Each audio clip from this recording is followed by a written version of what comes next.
Ask people on the other side to come and join here, please. Please come this side. No COVID. No worry. Please come. Hello, can you come this side? I think it will be better. No worries.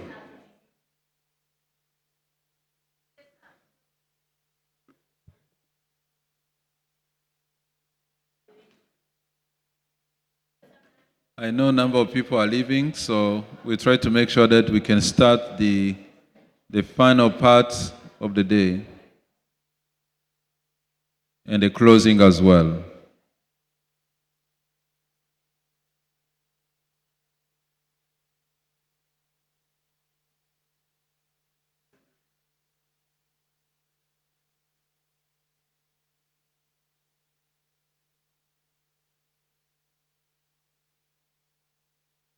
Dr. Obi, be prepared.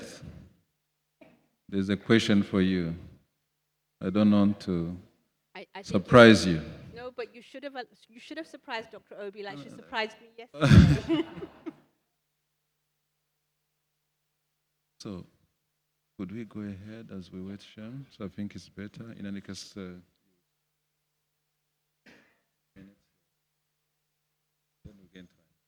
Good afternoon, ladies and gentlemen, and welcome. We are nearly at the end of this fantastic, I'm not quite sure if it's a 2-day conference or a 3-day conference. I know 3 days, definitely. Yeah. I was here on Tuesday. It was wonderful. I'm ADEA Kazmi. I am the Global Education Policy Lead at the Bill and Melinda Gates Foundation, and I like to always introduce myself by saying I am a teacher of mathematics. We need to recognize the teachers in an education conference. Welcome, and welcome to the honorable ministers. We've had ministers from Mauritius, Gambia, Angola, Ivory Coast, Uganda, Malawi, Madagascar, Rwanda, and Zimbabwe. And we, over the past 2 days, have also had Ghana as well. Thank you very much, honorable ministers, honorable guests, and especially thank you to the teachers. It's been wonderful to be here, and ADEA especially, thank you for hosting this conference and for allowing an opportunity for us to gather in these beautiful settings. If we reflect on a child, and at grade 1, they start primary school. They acquire foundational literacy and numeracy skills. They stay in school because they have those skills. They transition to secondary school. They move on to TVET, have training and skills, and some of them move on to higher education. So let's think about how the various strands of this conference connect together for that same child. And a lot of us sometimes think about our particular focus as opposed to what are we contributing to that child to ease their journey, the acquisition of their learning and skills, and their promotion of their economic empowerment. One of the key themes of the conference was the impact of COVID. And what that certainly showed was this, across every country in the world, the centrality of schools. And perhaps it allowed that shock to the system allowed us to think about how we take what teachers do and what head teachers do for granted. So it really made people realize schooling, the importance of it, how it's a fabric at the center of community as well. So one of when reflecting on the session on COVID, 4 key themes emerged, and I've got them as 4 R's. One of those is making sure that those who are not in school re-enter school. So the re-entry agenda. The second one is about resilience. How do we make the system, the teachers, the schools, the district level, and the national level able to cope with these shocks so they are better prepared next time? And we know those systems that did have experience of coping with these shocks were better prepared when COVID shut down schools. The third R is rallying stakeholders. We really saw the involvement of parents and communities with the education system, with schools and teachers to try and recover the learning loss. And there's some great examples of remediation now being taken forward by community and really looking to address the learning loss. I have a bit of a but here. We need to be very careful about what our expectations of parents, our communities are, and how they complement what our expectations of what teachers and schools do are. Those of us who have tried to teach our children to read ourselves will know what a difficult job it is, and that is not what we're expecting parents and communities to do. So being very clear about when we're rallying stakeholders, there's clarity about the roles and responsibilities, and frankly, who's paid to do what and who isn't.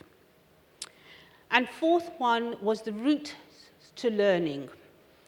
As I said at the beginning, the school showed the importance of the social fabric, the importance of face-to-face, and us being here has also showed the importance of face-to-face, but we did see the role of digital as providing another route to learning. And we need to better understand how digital or EdTech can enhance the teaching and learning process.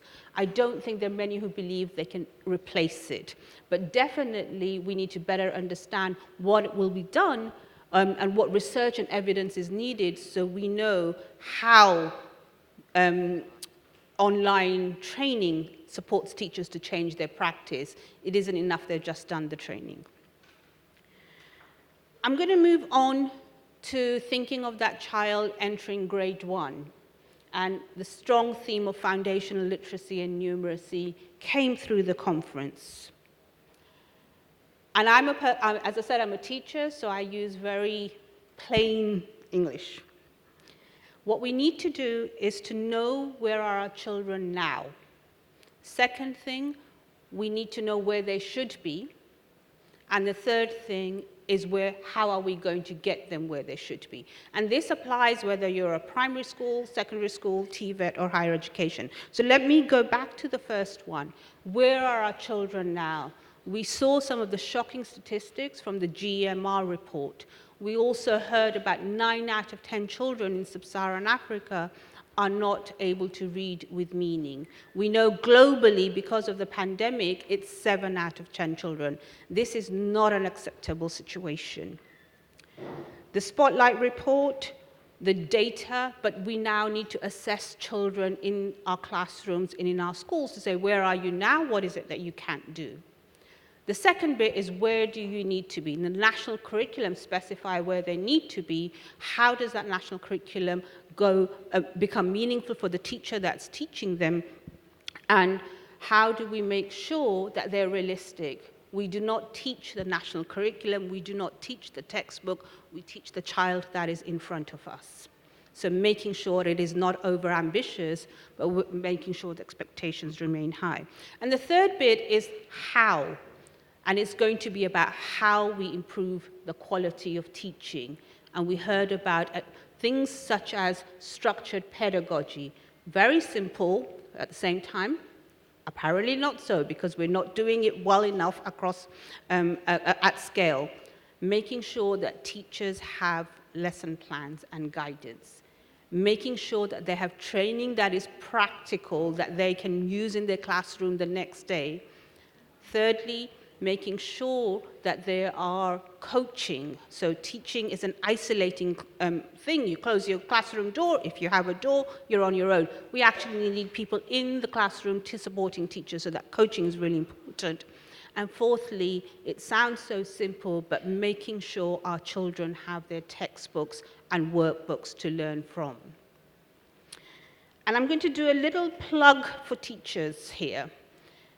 It is an expertise.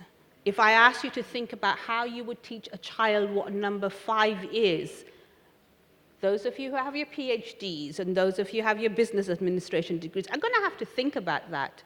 So let's make it easy for teachers to do this task that is not natural, about how to teach reading so that children have those skills, and how to teach numeracy so that children have basic skills.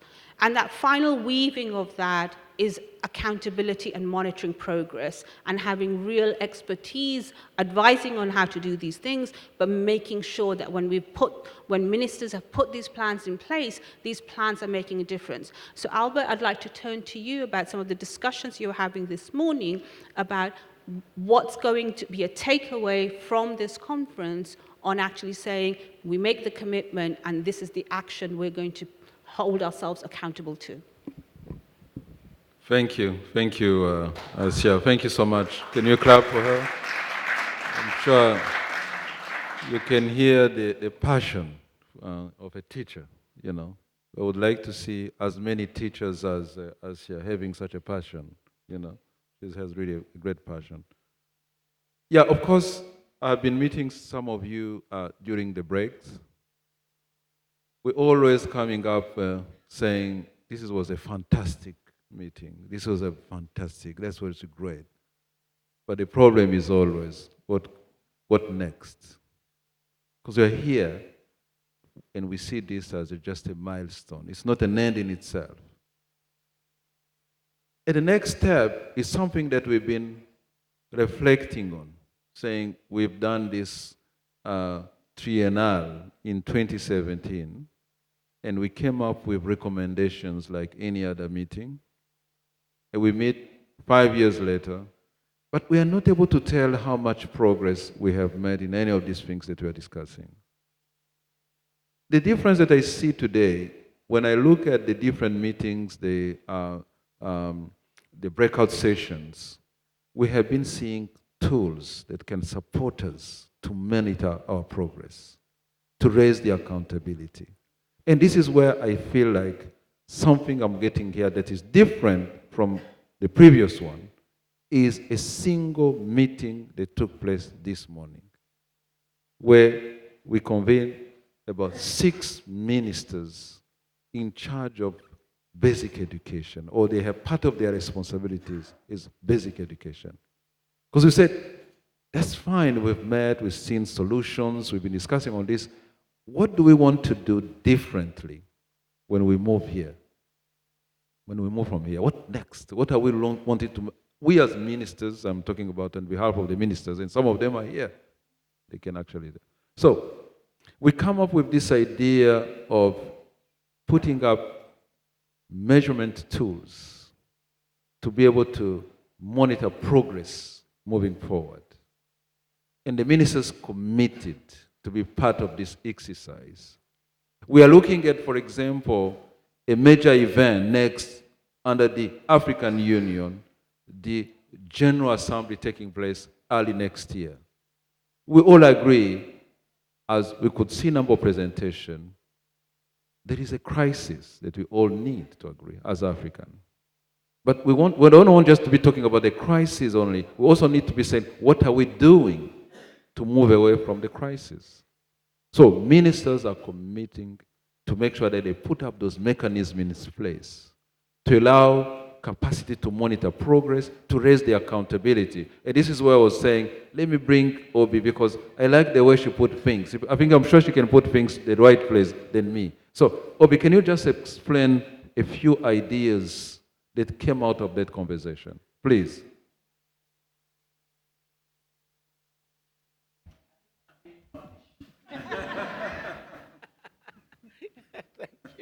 Thank you so much. I think that the key thing that I saw expressed by the ministers was basically, we get it. We need to do something. But we need to do something in the kind of way that we're not overwhelmed by what lies ahead. And so, in the typical way of saying that anything that is complex, you can deconstruct it and take it in little bites, but with urgency. You can't, what we concluded in that conversation was basically that by having a tool that ministers can use on a quarterly basis in country, around country reviews of the specific issues that are necessary to improve learning and at scale. Not simply that a few schools in the country improved. That's not, it won't address what we just saw. What came out in that meeting was that we are in an alarm situation. To have 9 children not achieving minimum proficiency in reading, in math. We should all put some great thing on our heads and be walking around, because we're the generation alive when this kind of data is coming out. So these ministers now have committed to in-country reviews with the kinds of tools. It means that so many of you that have been working in different spaces of education, that have ideas of the things that work, that have tools that enable data to help support progress, you actually now have sets of ministers that are saying, once I have declared my commitment to this, I am looking to you to support me. So, on the side of the minister's commitment to actually take the measures, some of the things ASEA was just talking about, some of these measures that can be taken. I have heard people who say, oh, we need to build more classrooms, we need to get more quality teachers. And I'm saying these are all great ideas. But guess what? Where are the children that we have on our hands right now? In an environment of resource constraint. What are those simple solutions that we're identifying by evidence can shift things? The ministers have gotten this message so well. So I think what's important for next steps is that at each country level, where they are also connected together, the ministers are now connected together, supporting one another, picking ideas, from minister from Rwanda to minister from Gambia to Uganda. Uganda was sharing. It was good that you put a little bit of caveat on some of those elements. We saw best practices across the countries. So there are many things that are coming out of this. It is that data will work for us. Data will tell us where we are at the children's level in the classrooms. Data will tell us where we are in districts and provinces. Data will tell us where we are in nations. And then what was really exciting is that the ministers said, we will all do an annual review of our respective, domestic processes. We will come together and do an annual review of the progress we have made. I'm leaving this conference kind of excited, because there's nothing like taking ownership of a problem. And I don't know, do you get a sense that there was a taking of ownership? I got it. I have been to conferences, and I hate conferences. I really do hate conferences, because it's sometimes so vacuous. And you're going home wondering, what did I spend all this number of days doing? I don't have the same sense. And so for me, I kind of think, Albert, that it is really the kind of constituency that gathered here in the last 2 days, how we keep this energy and even build further on it, and how we make sure that in a coherent way, we're just thinking of those children. Every other thing does not matter. The child is at the center of our thoughts going forward. And I think that if there are any set of people at this conference that have epitomized that, it's been these ministers that we have seen at this conference. And guess what, people? More than 80% of them just happen to be women. It doesn't mean that the men don't try. It doesn't mean that the men don't try. But it means that when the women commit to doing something, You can be sure that when we go to Uganda, the kinds of results we would be showing. In fact, I am telling you, within 1 year, in each of these countries, some things will shift around the learning outcomes. And I hope you're as looking forward to the work that is involved as I am. God bless you all.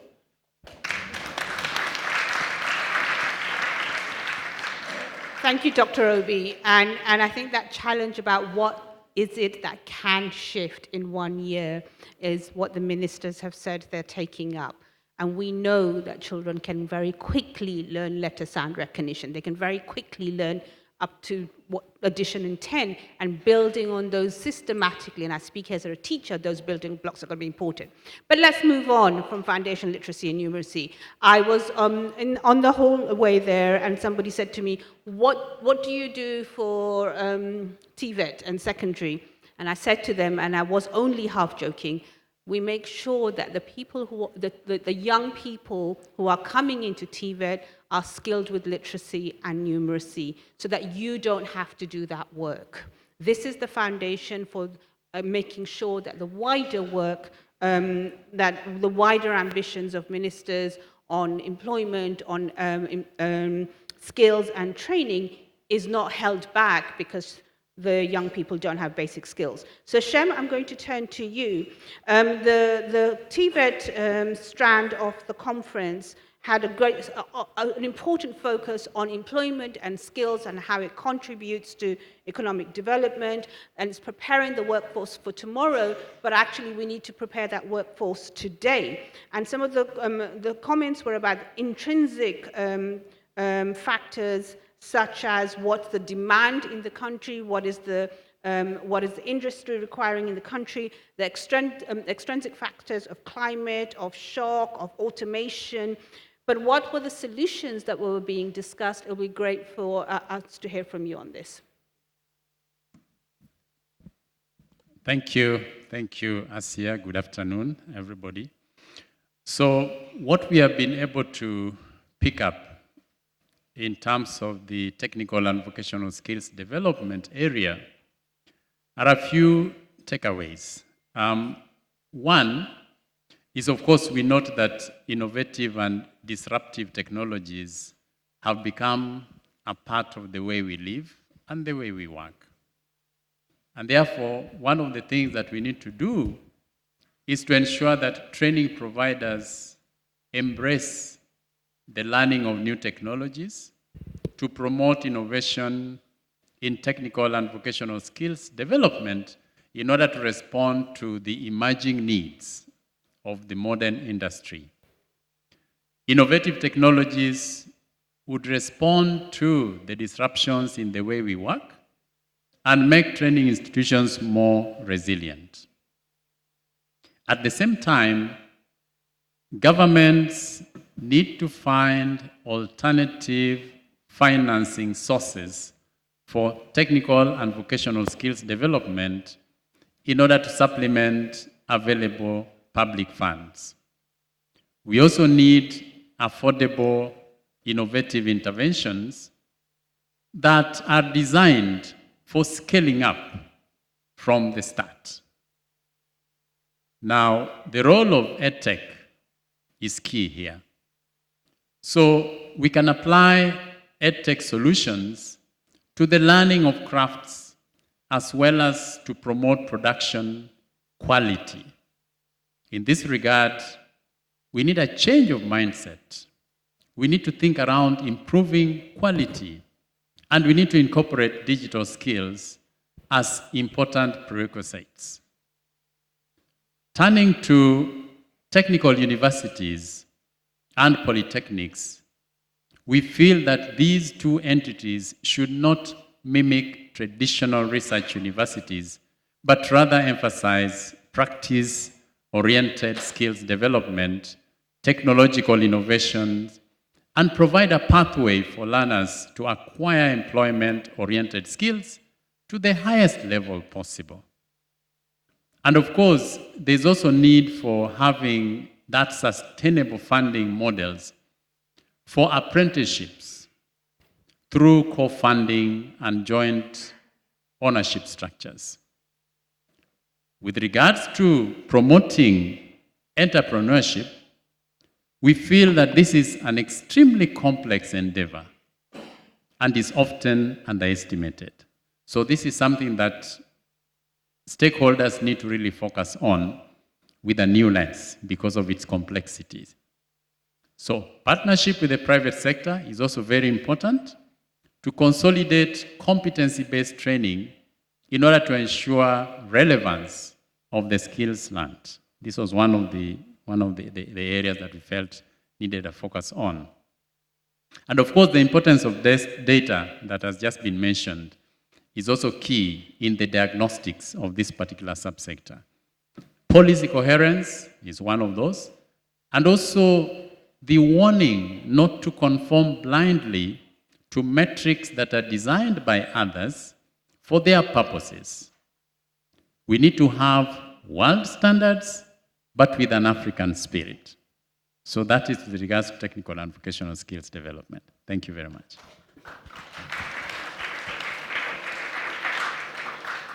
So that theme about the data, about the coherence between different policies, and importantly, from countries themselves, from the contextual themselves, and they're in the leading position. Let's turn to higher education now. It is a sector that is important on itself, but it's also important in delivery and support and advancement of the other things that we're talking about: foundational literacy, numeracy, TVET, training, digital expertise, etc. Some of the issues that were coming through from the sessions were talking about the recruitment and retention of faculty staff, of the funding for research and research by Africans, for Africans, and thirdly, about supporting researchers and African researchers and female researchers. So again, it'll be very helpful for you to expand a little bit on what on those issues, as well as what the solutions were. Thank you again, Asia. This particular subsector of higher education and scientific research, because of the apex nature that it occupies, one of the observations was that we need to have that ecosystem established that is conducive, that promotes collaboration in the knowledge environment, that leverages those advantages and those opportunities that are created by the different stakeholders. At the same time, we should not see universities, for example, as vocational institutions. Universities need to remain as those entities where you promote, for example, curiosity research that help really to set the agenda at the higher level. So we need to embrace differentiation with integration. We need to maintain the universities as entities for curiosity research, while at the same time supporting vocational institutions and basic education. Because it came out very clearly that universities or higher education institutions need to support basic education. But at the same time, they need to also remain at that level so that they can drive, for example, the research agenda, but which is really contextually based. The other bit is when we look at some of the key sectors of development, such as agriculture, mining, fishing, we need to have country-owned and country-led research policy agendas that promote the use of research to transform these sectors besides manpower and technology, building on partnerships with farmers, for example, and with private sector players. Another area is with respect to the use of research funds. The use of research funds should be towards impactful outcomes. And it should be in terms of also promoting that level of accountability. To what extent are the research funds impactful? So that was another question which was thrown out that there's need for governments to become more accountable on that. And then strengthening the capacity to identify key priority areas of focus so that we don't pick a shopping list. There's need to focus on a few areas because Africa has a wealth of resources, but a lot of efforts have been directed elsewhere in this particular subsector. And then, of course, the promotion of collaboration in research and striving for quality of university research publications without the massification that I talked about in the morning. And finally, there's need to promote South-South and North-South collaboration while intentionally embracing mutuality and all-round accountability. These were some of the things that we really highlighted in this particular subsector. Thank you very much. Thank you. I'm going to 5 more minutes, and then we'll be at the end of this session, and I'll hand over to Albert. But Shem, what you said about deepen the expertise of the sector, whether it's TVET, secondary education, foundational literacy, but also push the boundaries and develop the expertise to be able to lead the sector, and not just here, but actually globally. That really struck with me. In summarizing, it seems to me across all 3 of those themes, there is a very strong focus on the teaching side and making sure the impact on the outcome side on learning and skills is realized, so that those data on the scorecards that we have actually start shifting. And finally, from a conference, it was, and Dr. Obi spoke about this, but it was all a real sense of actually there are things, there are tools, there's solutions, there are ingredients that are present that we need to be acting on to be able to shift. My thanks to ADEA for hosting. My thanks to you all for the contributions that you have made, the networks that you've had, the conversations you've had that has allowed this conference to be so successful. And my final thanks to the teachers. We are all here because our teachers enabled us to be here. Albert, I'm handing over to you for the next final session. Yeah, I don't know, Shem. Thank you so much. Thank you so much. Did you want to say a few words on the cross-cutting? Yeah. Maybe. Thank you. Just very quickly, I think on some of the cross-cutting areas, we had improving access and equity, especially to vulnerable populations. It was pointed out the need to continuously review policies in reference to global trends in education in order to remain relevant, operationalize those policies, and document lessons learned in order to inform practice. This was one of the observations. We need to design interventions in reference to the context of the varied geographies and involve participating recipients to ensure effective implementation of projects and programs. At the same time, we need to build pedagogical interventions that are sustainable through mentorship and shadow practices. And then we need to encourage the use of those tools and instruments that are related to gender-responsive pedagogy, especially for teachers, trainers, and leaders, in order to facilitate access, equity, and quality education.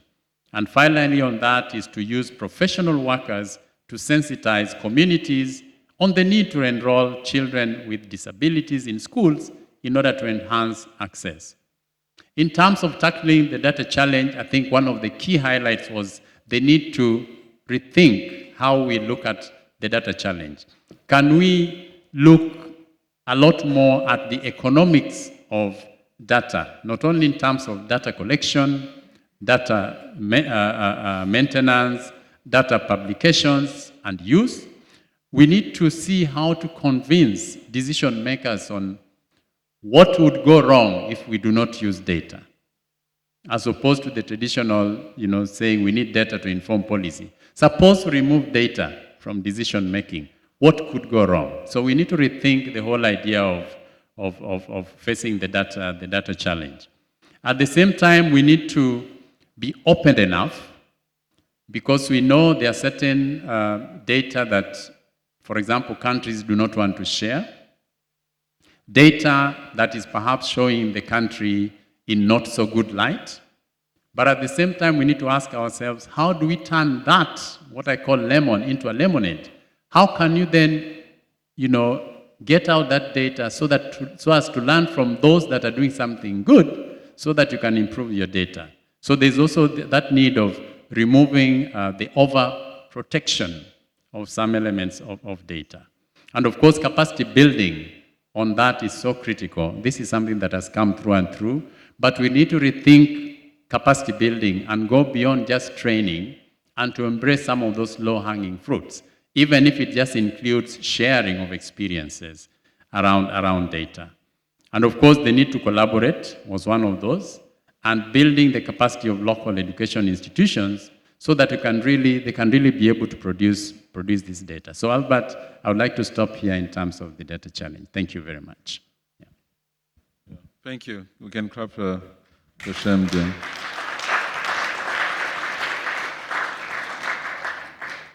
Thank you. So we are supposed to be moving into the closing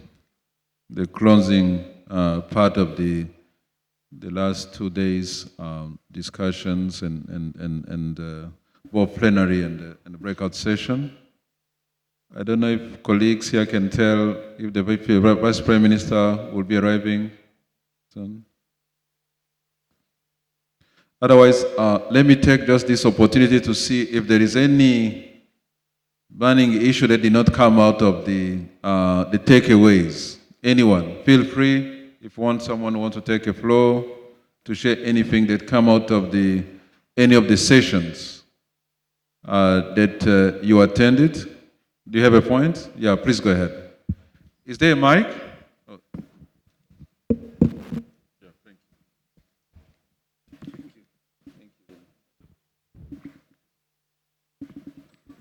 thank you. Thank you very much for these insights. I think there were so many points and issues to discuss that, for example, in higher education, there's something that we didn't really have the time to touch, but it's all about these programs where the curriculum has to be relevant to the needs of today's society and tomorrow's society.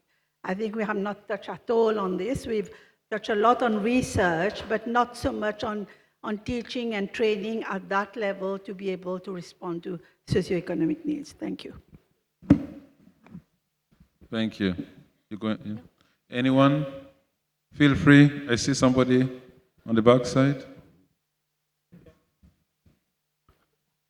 Go ahead. Can you introduce yourself and then? Okay. My name is Kofi Agosu, ILO Country Office Director for Madagascar, Comoros, Seychelles, and Mauritius.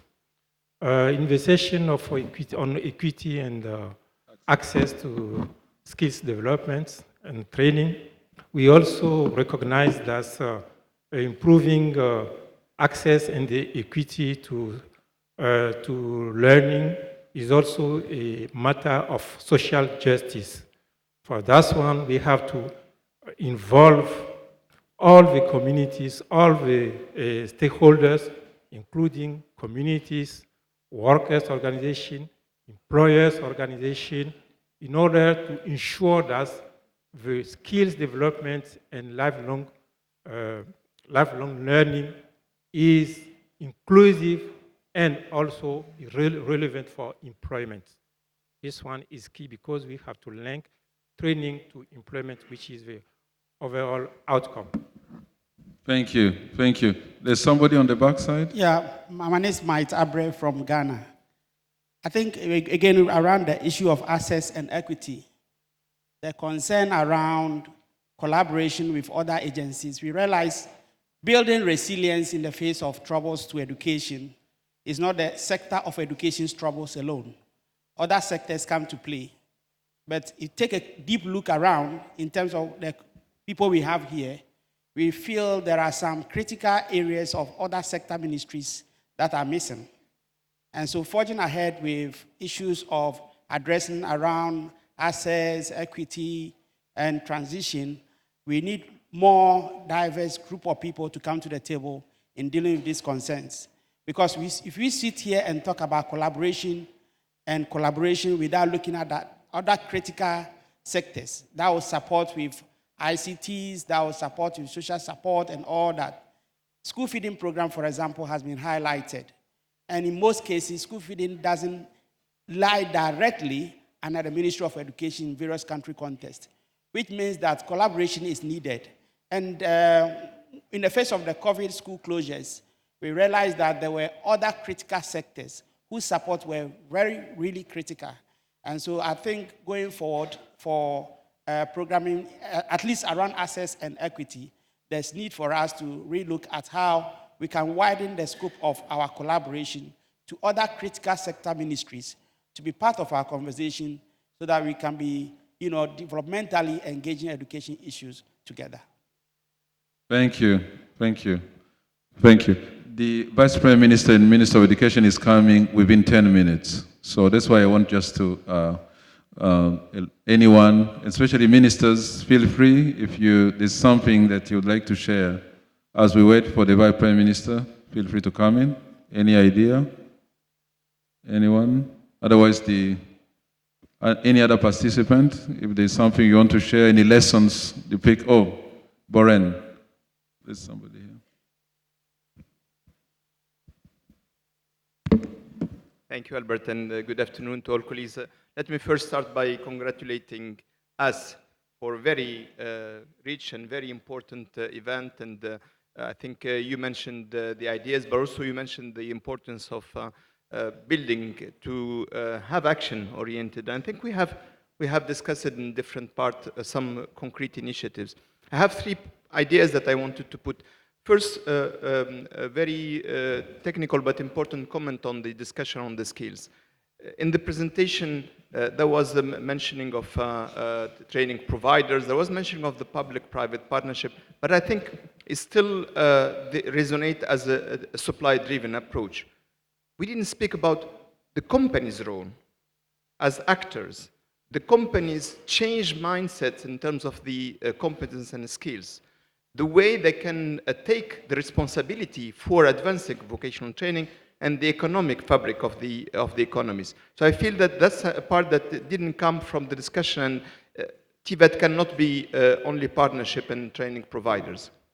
The second point is more related to how we link this agenda with the Transforming Education Summit. One aspect that we didn't have very clearly in the summit, and I felt that it didn't come also very clearly here, is the teacher's role. We spoke about different aspects, but we still didn't have a specific session on teachers. We should have had it. We should speak about how the teaching profession will change and how we will make it change. And I think that's something that we still have to discuss. And last and not least, the financing. We spoke about it in different parts, but we still didn't discuss it seriously in terms of where these resources will come from. Just saying that ministries of education will have to have more resources doesn't respond. Otherwise, we would have had it already. So the question is where these resources will come from and how an organization like ADEA can advance this discussion. So these are 3 points that I wanted to mention, but I wanted to highlight how important the discussion we had today, how it links, and it's the first international event after the Transforming Education Summit. It was very important to have ADEA happening now, and it trickles down to what are we doing from the global debate to contextualize in Africa. And congratulations again. Thank you much. As you pointed out, you are congratulating everyone, because ADEA alone cannot do much. It's you who made it actually happen. ADEA is a facilitator. Without your presence and contribution, this would actually not be able to succeed. Thank you. Any other points? Oh, I see more people coming up with ideas. So first, and then let me arrest, and then we can move. Oh, you should have left with the... Merci. En français, pour une fois. Donc, c'était juste pour revenir sur la question de l'accès. La question de l'accès est souvent corrélée à la question de la massification. Généralement, dans des établissements, des universités, des établissements d'enseignement supérieur, publics en particulier. Quand on y réfléchit, je pense que ça pourrait faire l'objet aussi d'une session, d'un échange en profondeur. Parce qu'en réalité, la question de la massification, de notre point de vue, est très mal posée. Quand on regarde le pourcentage de la population estudiantine dans des pays qui se sont développés ou bien qui sont dans le processus de l'émergence, il suffit de prendre des exemples. Hein. En Allemagne, ils sont autour de 6%, 5-6% de la population estudiantine par rapport à la population totale. En Corée du Sud, ils sont à 8% de la population estudiantine par rapport à la population totale. En France, c'est autour de 5%. Aucun pays en Afrique subsaharienne atteint 1% de la population estudiantine totale par rapport à la population totale. Donc du coup, la question de la massification, il faut plutôt la corréler à la question du sous-financement du sous-secteur. Et je pense que pris de cette manière-là, nous tous, nous allons raisonner différemment et réfléchir sur des questions de vision, réfléchir sur les questions de priorité. Voilà, parce que les pays qui se sont développés en ont fait une véritable priorité. Voilà ce que je voulais dire. Merci.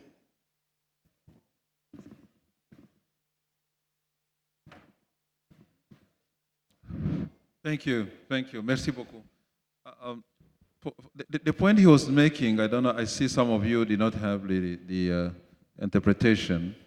The point he was making is really in terms of the access. He was comparing some of the developed countries where you have a ratio about 6% of university graduate compared to the total population, as opposed to less than 1% in Africa. So he said, let's also consider that as really an issue, that we need to raise capacities of universities to be able to enroll as many students. Of course, it goes with the capacity also to raise quality, capacity to raise relevance. I think one of the challenges I will see, we have three things to deal at the same time.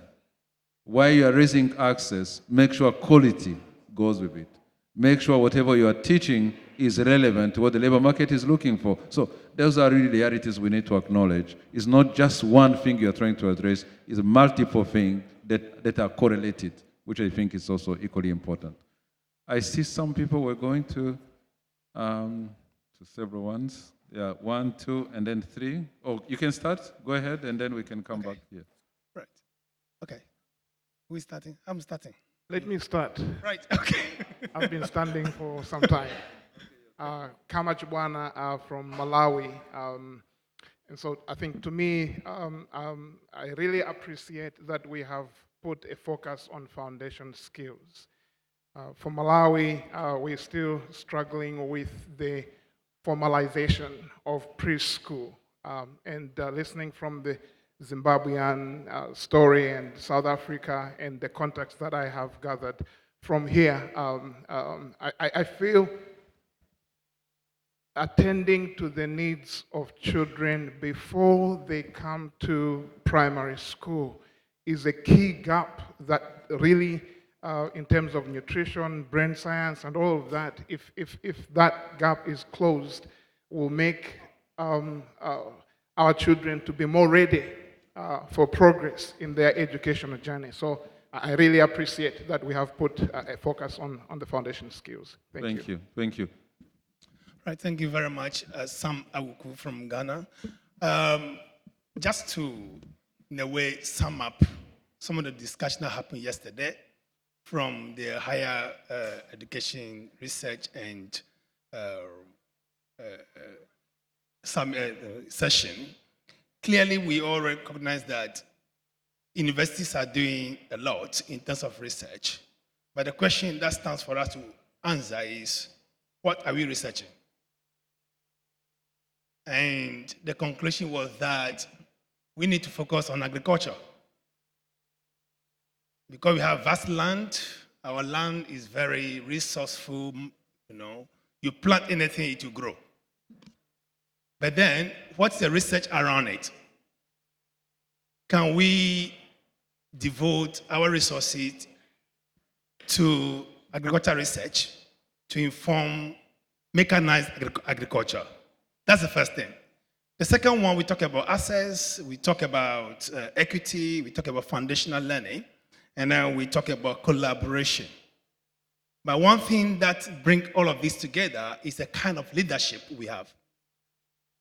The discussion we've had for the last couple of days, I think that's one of the areas that we really need to look at, the kind of leadership we have across the board. From the decision-making point, that from the ministry level down to the classroom level, what kind of leadership do you want to see? How is data used to inform decisions that are made in the classroom, at the district level, and at the regional level, national level? At the classroom level, data may inform what is taught and how it is taught and how it's assessed.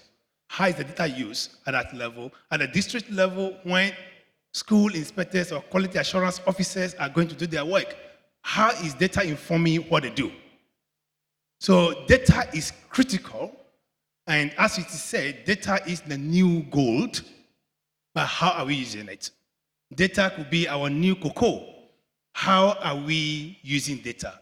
And how many data experts do we have on the continent at the moment?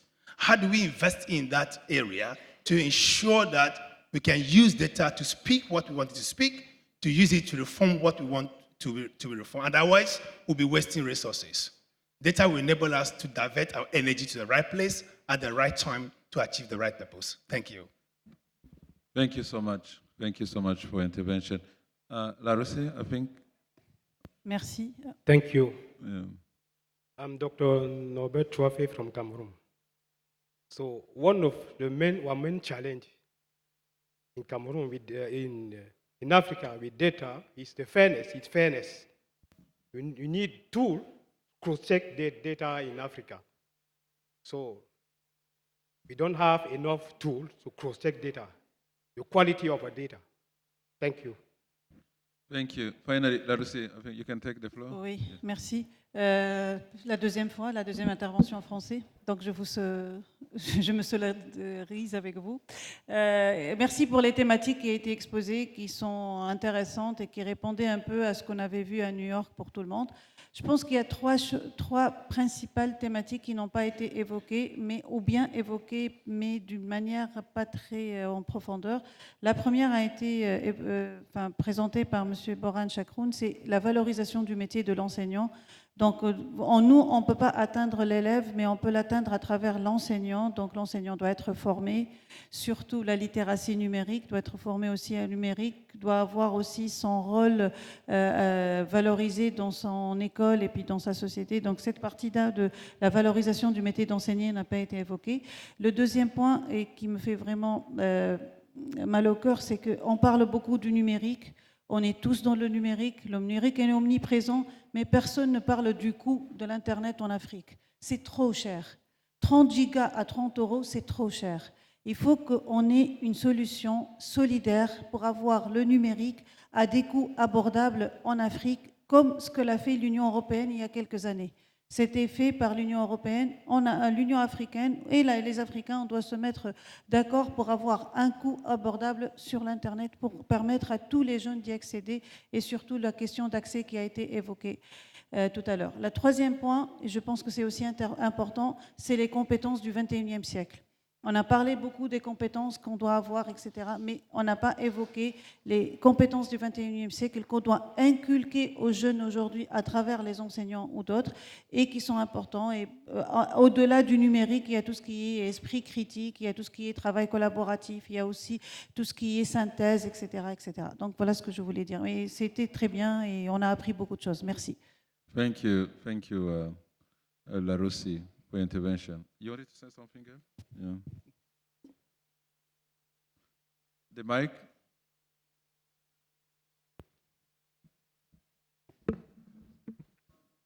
Ok, merci beaucoup. Je voulais juste faire le lien entre les deux dernières interventions. La première parlant de data, c'est-à-dire des données. La deuxième parlant aussi de l'accès, ça veut dire de la planification. Donc, dans ce sens, ce qui manque aussi, c'est l'anticipation des compétences. Beaucoup de pays n'anticipent pas qu'est-ce que nous avons, de quelle compétences, de quelles qualifications avons-nous besoin, par exemple, dans 2 ans, 3 ans, 4 ans. Ceci étant, une des recommandations qui doit ressortir de cet atelier, de cette réunion, c'est bien sûr de renforcer la capacité des États à non seulement collecter, analyser et puis interpréter les données, mais aussi de les disséminer, de les diffuser pour une perspective de carrière, pour l'anticipation des compétences. Et ça rejoint les deux intervenants. À l'OIT, Organisation internationale du travail, nous avons déjà une méthodologie et nous assistons certains pays à le faire. Et d'ailleurs, hier, quand la vice-première ministre parlait ici, elle avait fait un lien nécessaire entre le HRDC, ça veut dire le Human Resource Development Council ici, ainsi que les centres de formation, pour qu'il y ait une bonne cohérence entre ce qu'on planifie comme compétences et le besoin du marché du travail. Merci beaucoup de votre intervention. Y a-t-il quelqu'un qui a quelque chose à ajouter? Any other idea that you think? Yeah, go ahead. Can you introduce yourself, please? Bonsoir à tout le monde, je suis Noubatou Ademtar de la Commission de l'Union africaine. Voilà, mon intervention va être axée sur l'amplification de tout ce qui a été fait ici. Et pour moi, c'est très important. La Commission de l'Union africaine est le secrétariat des États membres. Nous faisons la volonté de nos patrons, c'est-à-dire les ministres qui sont là. Donc, vous conviendrez avec moi, Albert, qu'il y a eu des propositions très pertinentes, des recommandations qui nécessitent à être amplifiées auprès des autres ministres. C'est bien, nous avons présentement au moins 6 ministres, mais il faudrait que ce message-là soit entendu aussi par les autres ministres. Et en management, on dit qu'il faut saisir les opportunités. Pour moi, saisir les opportunités ici, c'est qu'on a 2 membres du bureau du STC. Nous avons l'Ouganda et le Malawi. C'est vrai que nous attendons la nomination des 3 autres membres du bureau parce que le bureau se renouvelle. Donc, il faudrait qu'un lobbying soit fait au niveau de ces 2 membres que nous avons ici, le Malawi et l'Ouganda, pour, à la limite, parce que nous n'allons pas attendre la réunion des autres ministres qui viendra peut-être après le sommet, mais le bureau peut se rencontrer et faire une proposition pour dire que voici ce qui a été décidé ici par les experts et sous le leadership des ministres, et les ministres voudraient aussi partager cela avec les autres pour que cela soit véritablement endossé. Donc c'est juste une suggestion.